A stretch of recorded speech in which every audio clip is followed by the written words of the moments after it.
د امرالله صالح د ګواښونو لړۍ د جاسوس طالب پاکستاني سره نور زغم نه کیږي. امرالله صالح د افغانستان د روانې جګړې په هکله نږدې هره ورځ یو څه لیکي او نن بیا طالب ننګولی دی. د افغانستان د ولسمشر لومړي مرستیال امرالله صالح نن بیا د طالبانو په هکله څه ویلي او طالبانو ته جدي خبرداری ورکړی. ښاغلي صالح له طالبانو سره د نه زغم خبره کړې او زیاته کړې ده هغه څه چې واک کې لرو په جنګي صحنه کې ولاړ سرباز ته یې په واک کې ورکوو.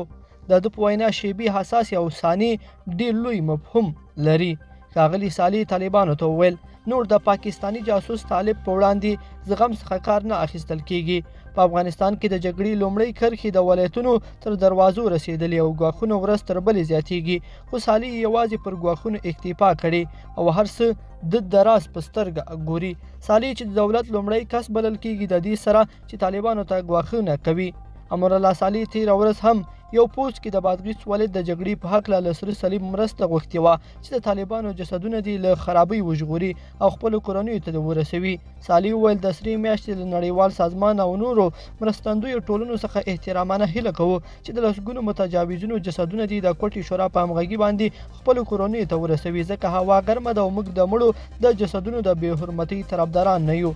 3 ساعته وړاندې ښاغلي صالح لیکلي ول چې د بادغیس ولایتي چارواکو سره تماس کې دی او له احواله ځان خبروي، خو په خبرې چې هر څوک د دې دښمن ویان له ځانه نه جوړوي.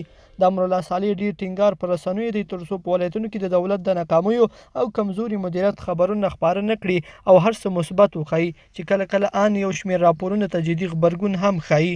لیدونکو په دې هیله چې دا مطلب به مو تر پایه لیدلی وي. که مو دغه ویډیو خوښه شوې ویډیو لایک کړئ او چینل سبسکرایب کړئ. تر بیا ښه وخت.